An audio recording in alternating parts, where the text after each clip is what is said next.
Birthday party ಮಾಡಕ್ಕೆ ಕಸುವಾಗಿ chicken ಬುಕ್ಕಿಟಾಗಿ ತೊಳಿತಿದ್ವಿ. System ನೋಡ್ರಿ ಯಾವ ಥರ ಇದೆ ಅಂತ. ಒಂದೊಂದ್ಸಲ ಚಿಕನ್ ಪಾರ್ಟಿ ಮಾಡಿದ್ವಿ, ಅದಾದ್ಮೇಲೆ ಎಲ್ಲರಿಗೂ ಹೊಟ್ಟೆ ಕೆಟ್ಟು ಮಾಡ್ಕೊಬಿಟ್ಟಿದ್ರು ಎಲ್ಲರೂ. ಅದೇ ಲಾಸ್ಟ್ ಆಗಿತ್ತು. ಅದಾದ್ಮೇಲೆ ಇದೆ ಆಫ್ಟರ್ ಲಾಂಗ್ ಟೈಮ್ ಇದೆ ಬರ್ಡೇ ಅದಕ್ಕೆ ಮಾಡ್ತಾ ಇರೋದು. ಜೀವನದಾಗ ಎಲ್ಲದೂ ಇರ್ಬೇಕೇನಂತೇಳಿ, ಬರೀ ಓದೋದೊಂದೇ ಮಾಡಬಾರ್ದು ಅಷ್ಟೇ. ಟೇಸ್ಟ್ ನೋಡೋ ಸಮಯ ನಮಗೆ ಉಪ್ಪು ಐತಿಲೆ ಗೋಮಂತ್ರ ಕುಡ್ದಂಗೆ ಕುಡಿತಿರಲ್ಲ ಮಬ್ಬು.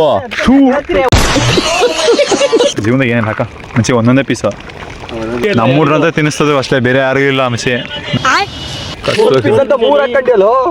ನಾವು ಒಬ್ಬನೇ ಈಗ ರುಚಿ ನೋಡೋಕ್ಕಾಗಿ ಒಂದು 15-16 ಪೀಸ್ ತಿಂದಿರ್ಬೋದು ಅಷ್ಟೇ, ಜಾಸ್ತಿ ತಿನ್ನಲ್ಲ. ಈಗ ಅಲ್ಲೊಂದು ಹೋದ್ಮೇಲೆ ಆರಾಮ್ ಒಂದು ಅರ್ಧ ಕೆಜಿ ನಂಗೆ ಮೀಸಲ್ಲಿ ಇಟ್ಟೇ ಇಡ್ತಾರೆ. ಅಕ್ಕಪಕ್ಕ ತಿನ್ನೋದನ್ನು ಕೂರ್ಸಿದ್ದಾನ ಅವರು ಮುಕ್ಳೇ ಸರ್ದ ಸೇರಿತಾರೆ ನನಗೆ. ಆದರೆ ತಿನ್ನೋದು ಮಾತ್ರ ಯಾವುದೂ ಕಮ್ಮಿ ಇಲ್ಲ, ಸಜ್ಜು ತೆಗೆದಿದೆ. ಅದು ಬಾಡಿ ಇಂಪ್ರೂವ್ಮೆಂಟ್ ಕಾಣಿಸ್ತಲ್ಲ. ಚಿಕನಿಗೆ ಖಾರ ಅಂಟಿಲ್ಲಂತೆ, ಬೆಳಗ್ಗೆ ತನಕ ಬೇಯಿಸೋದೆ. ಟೇಸ್ಟ್ ನೋಡೋದಿದೆ ಅವಾಗ ಬೇಯಿಸ್ತಿರೋದು.